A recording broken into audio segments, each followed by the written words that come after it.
Olá, amigos da TV Estadão, bem-vindos aqui ao estúdio localizado na sede do Jornal Estado de São Paulo, aqui no bairro do Limão. Eu sou o Biratã Brasil e hoje eu tenho prazer, eu sempre falo isso, eu reconheço, mas hoje é de verdade, eu tenho o prazer de receber um colega que me dá uma honra de estar aqui visitando a gente, Laurentino Gomes. Bem-vindo, muito obrigado pela presença. Obrigado, Bira. O prazer é meu. Até porque ótimo. Eu já trabalhei muito tempo nessa redação e é sempre uma coisa emocionante entrar aqui. Né? Tem história aqui. Laurentino já adiantou se apresentando, jornalista, daqueles mais criteriosos, e foi justamente esse critério, essa busca pela perfeição, pelo texto mais claro possível, que ele iniciou uma carreira de sucesso. Então ele é jornalista, escritor, ele não gosta muito, mas tem gente que fala também historiador, lançando 3 livros, eu vou pegar aqui minha colinha para dar a data certa. Em 1808 ele lançou em 2006 um sucesso retumbante, daí já era uma trilogia prevista, 1822 veio 4 anos depois, em 2010, e 1889 fechando a trilogia em 2013. E agora, eu acho que um projeto até mais ambicioso pela amplitude do tema, o Laurentino está começando aqui a trilogia Escravidão, com o primeiro volume chegando agora, nos próximos dias, pela editora Globo Livros. Laurentino, obrigado mais uma vez pela presença. Eu que agradeço. Podemos dizer que o Escravidão já começou a nascer num período, porque esses 3 livros, 1808 até 1889, a escravidão existia de fato aqui no Brasil, né? Então você já pensava em fazer esse projeto ou já veio realmente depois? Sim, logo que eu lancei o livro 1808, quando eu estava escrevendo ainda, eu já tinha o plano de fazer escravidão. O que é uma consequência natural. Você não consegue entender o Brasil de hoje, mas também o Brasil histórico, do século XIX, a construção do Estado brasileiro, só numa relação Brasil-Portugal, os colonos e a metrópole.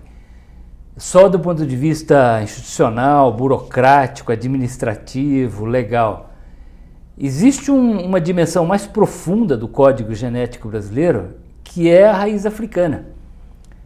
Claro, também a raiz indígena, mas os indígenas foram exterminados. O Brasil matou 1 milhão de índios a cada 100 anos, nos 3 séculos depois da chegada do Cabral, com doenças e coisas assim.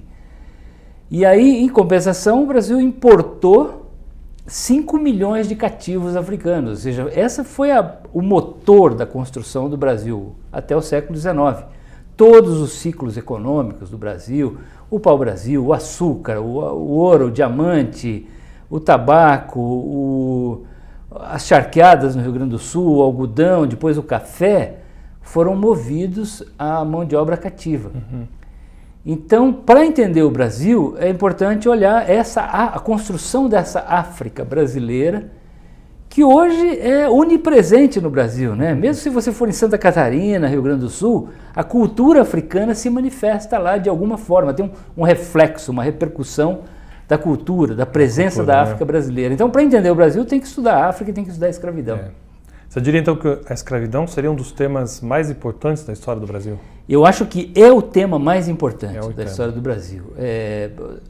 Até explico isso na última capa, né, na quarta capa. Ou seja, tudo que nós já fomos, o que nós somos hoje, o que nós seremos no futuro, tem a ver com essa raiz africana, mas também com a forma como nós nos relacionamos com essas raízes, né?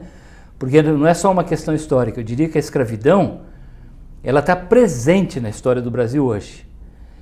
Seja nas estatísticas, que mostram um degrau absurdo de oportunidades entre brancos ou descendentes de europeus e descendentes de africanos, em todos os índices estatísticos, todos, de renda, de moradia, de educação, é a maior população carcerária brasileira, é o que tem menos professores, menos ministros, não tem nenhum ministro do Supremo Tribunal Federal, não tem nenhum senador, não tem nada.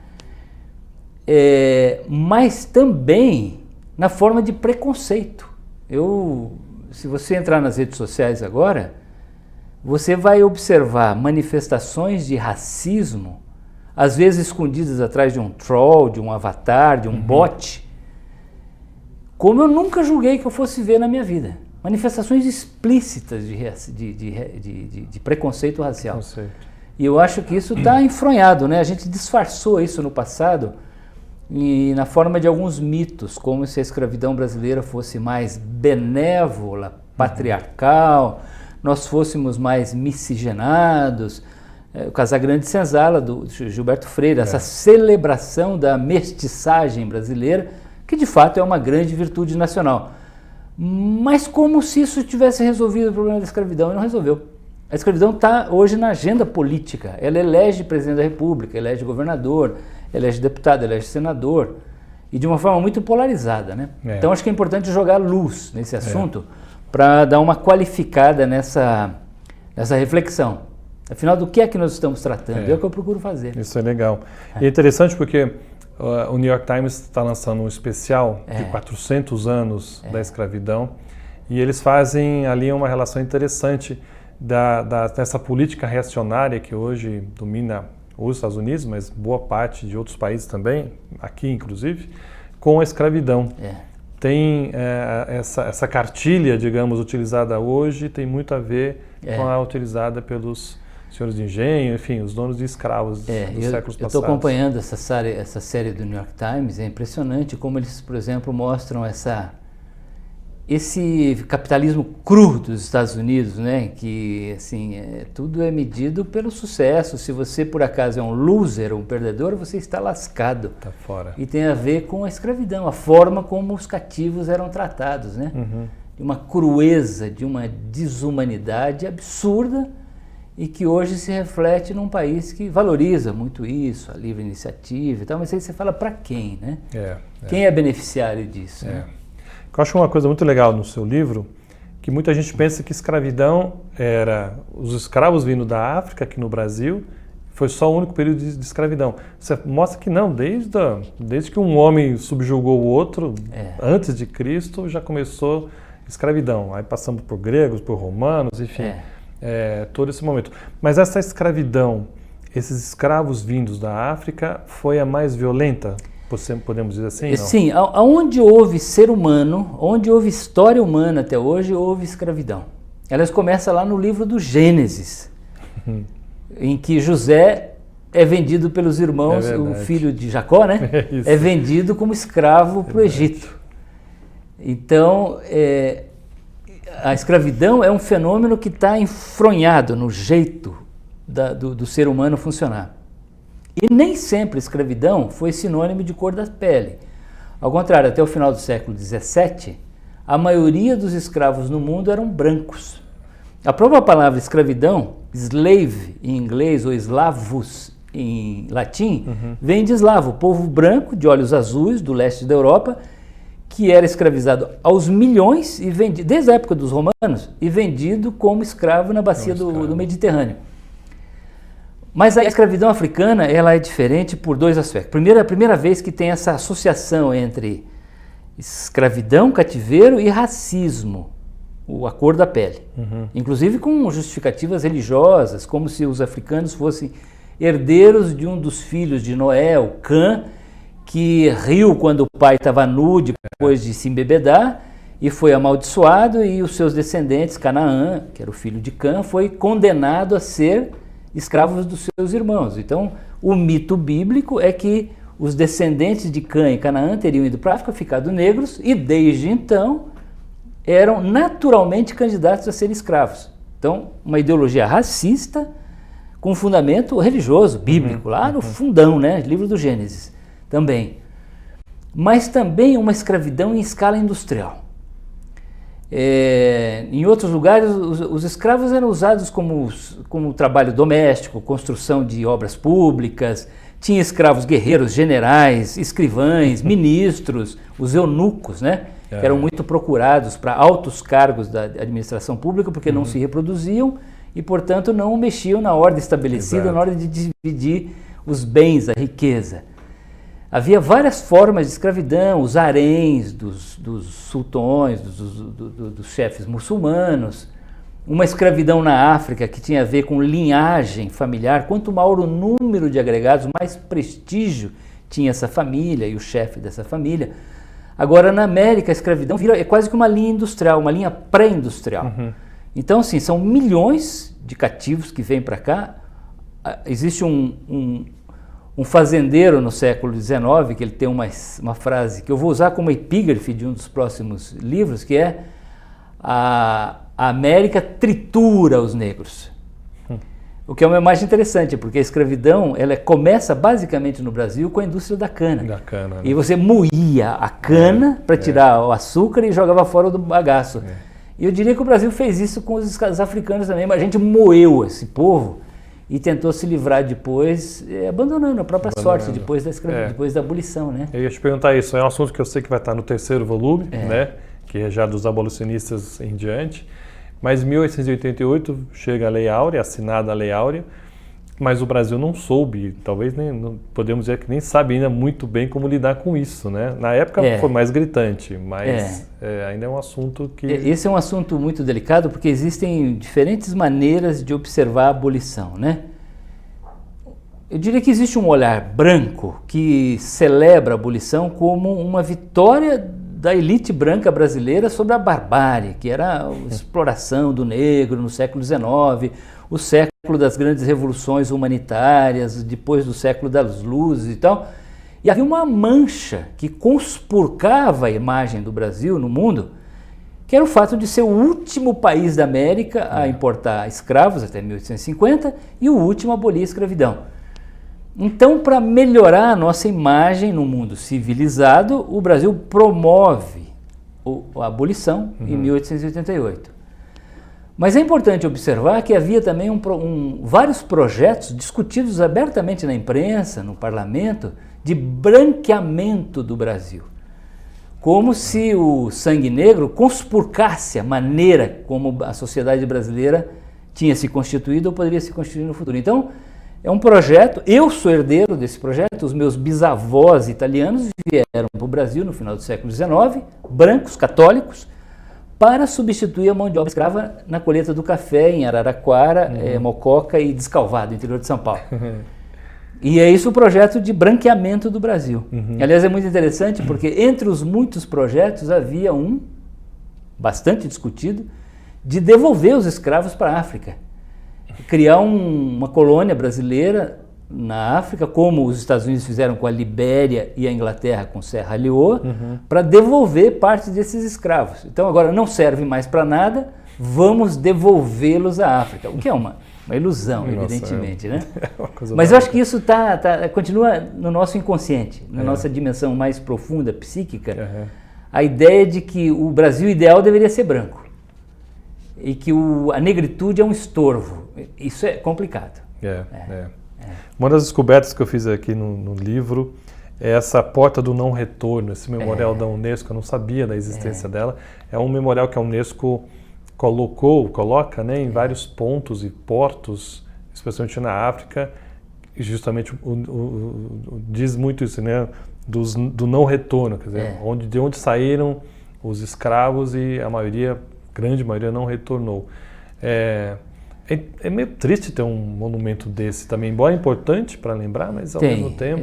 Durante a pesquisa, como eu sou um jornalista, um repórter, eu leio a bibliografia, depois eu boto o pé na estrada para fazer reportagem. Né? E eu fiz 5 viagens à África, 8 países africanos, e visitei várias portas do não retorno, que eram os portos de embarque. Então, por exemplo, no Benin tem uma rota chamada Rota dos Escravos, que é uma trilha de 3 quilômetros, que era o último trecho do continente africano que os cativos percorriam antes de embarcar nos navios negreiros. E ao final, junto à praia, uma praia bastante desolada, de areias grossas e batida pelo vento, pelas ondas, tem uma porta do não retorno. Ou seja, a partir dali não tinha volta. Agora, é interessante também que eu observei na África que para uma minoria dos escravos brasileiros, houve um retorno. Então, depois da revolta do Malês, na Bahia, revolta muçulmana, 1835, muitos cativos muçulmanos foram deportados de volta. Foram para a Nigéria, foram para o Benin. Outros foram embora por vontade própria, inclusive depois da Lei Áurea, embarcaram de volta para a África. E hoje existe uma grande comunidade de descendentes de escravos brasileiros no Golfo do Benin, também em Angola. A mais importante, que aliás está na abertura, na introdução, é Os Herdeiros do Francisco Félix de Souza, o Xaxá, que foi o principal traficante de escravos na costa da África, aliado, sócio do rei do Daomé, o rei Gueso, mandou mais de 1 milhão de escravos para a Bahia. E hoje existe assim, são milhares de descendentes do Souza que habitam a Costa do Marfim, Togo, Gana, Benin, Nigéria, até Camarões.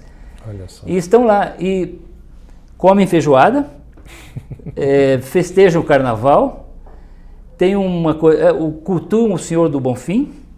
Em Porto Novo e no Benin eu visitei uma mesquita muçulmana com traço arquitetônico de igreja católica brasileira, porque eram escravos que construíam igrejas para os jesuítas na Bahia, foram expulsos depois da revolta do Malês e construíram uma mesquita em Porto Novo que tem torre, só não tem cruz, mas tem torre, tem tudo direitinho, tem o átrio central, tem as alas, como se fosse igreja católica brasileira, só que é muçulmana. Tem uma arquitetura brasileira na costa da África, construída por descendentes, pelos que retornaram, né? Tá. Você falou um pouco do trajeto que você fez, foram 6 anos de pesquisa? Foram 6 anos de pesquisa, então eu comecei pela bibliografia, li quase 200 livros, existe uma boa bibliografia, tanto no Brasil, mas especialmente nos Estados Unidos, sobre esse assunto, em inglês. E depois eu visitei 12 países. Primeiro eu refiz, por mera curiosidade, por mero capricho, um roteiro que o Gilberto Freire, o jovem Gilberto Freire, fez pelo sul dos Estados Unidos com o professor dele antes de escrever Casagrande Senzala. Olha só. O Gilberto Freire escreveu o livro Casagrande Senzala por volta de 30 anos, 1933. E fui lá, visitei os plantations, as fazendas, visitei museu, visitei bibliotecas, fui à Biblioteca do Congresso em Washington, eu me abasteci de informações. E depois fui para Portugal, fui para Inglaterra, fui para África, visitei o Brasil, visitei quilombos na Paraíba, fui à Serra da Barriga, onde morreu o Zumbi dos Palmares, em 1695, e fui registrando isso com fotos e vídeo. E agora eu estou mostrando os bastidores nas redes sociais, que é o bastidor da pesquisa. É muito bom, muito bom. Você falou no Zumbi, eu já ia te perguntar, porque esse primeiro volume vai do primeiro leilão de cativos em Portugal até a morte do Zumbi dos Palmares. Porque você falasse um pouco isso, essa importância do zumbi nessa resistência, nessa tentativa de resistência, ou pelo menos uma chance dos escravos terem como se impor.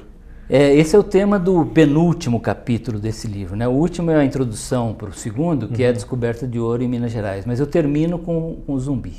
Aliás, são 2 capítulos, Palmares e depois Zumbi.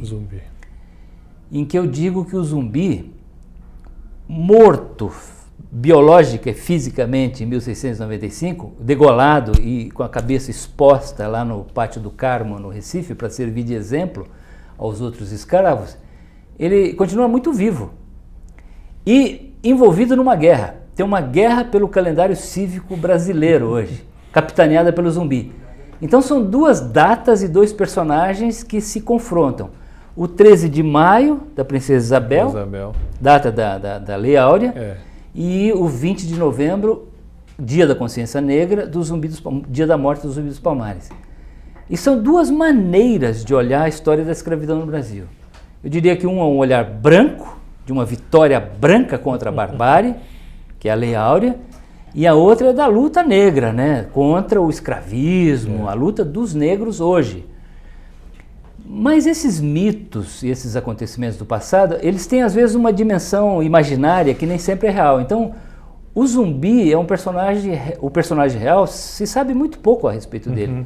Aliás, há dúvida se realmente existiu só um zumbi ou vários zumbis em Palmares. Seria uma nomenclatura de um chefe guerreiro, um comandante de armas, que se chamaria Zumbi.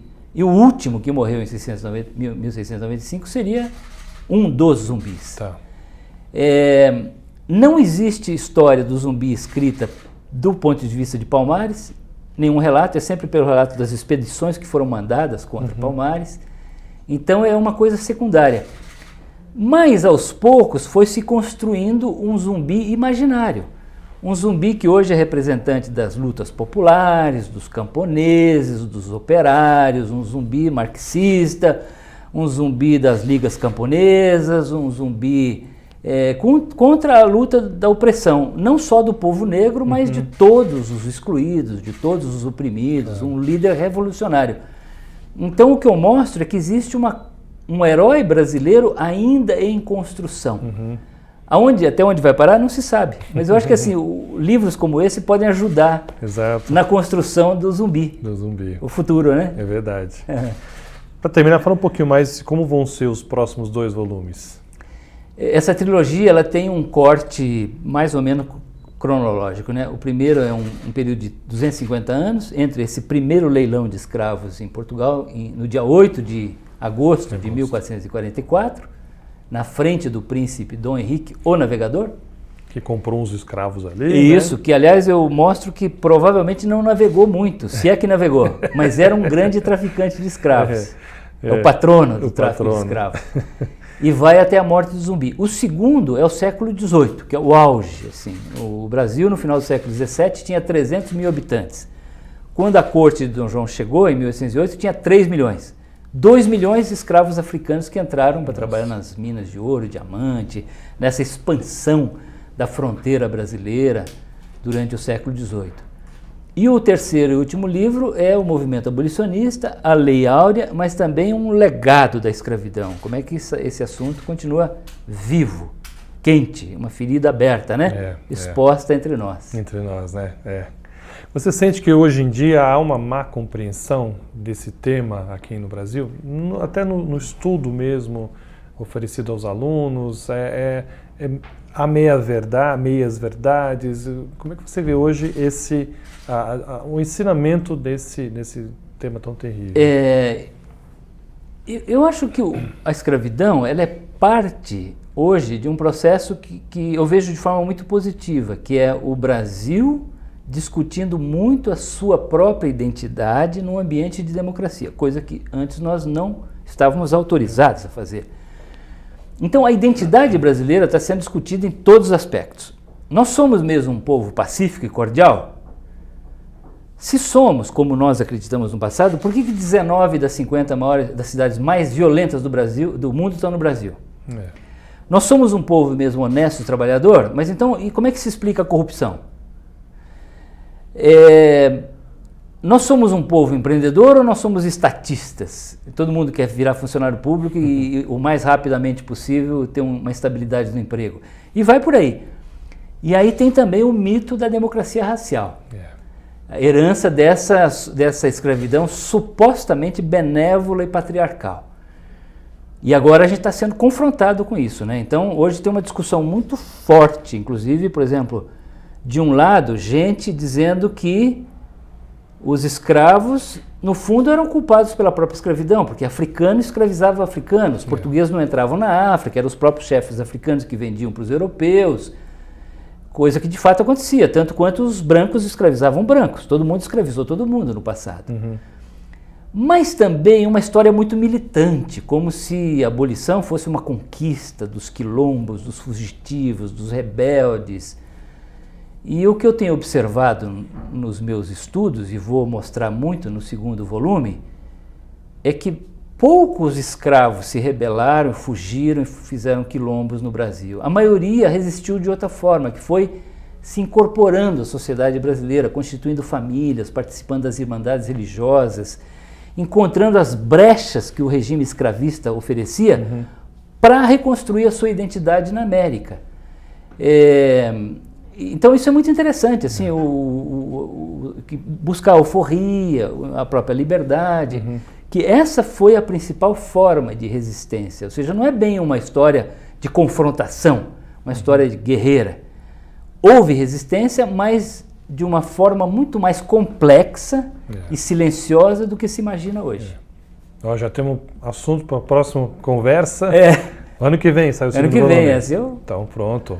Já está convidado desde já. Eu tenho que agora começar a escrever o segundo, né? Depois o terceiro. E depois o terceiro, que é para 2021. Para 2021, Pronto, aí, agora vai ficar um período menor entre um e outro, né? Isso, Muito obrigado. Conversei aqui com o Laurentino Obrigado. Gomes, um prazer sempre grande, lançando aqui o primeiro volume de Escravidão pela Editora Globo. Já nessa semana vai estar disponível. Leiam, que é, como sempre, uma leitura absorvente e muito, muito educativa. Obrigado, gente. Até uma próxima. Laurentino, de novo, obrigado. Obrigado, Bira. Prazer sempre. Valeu.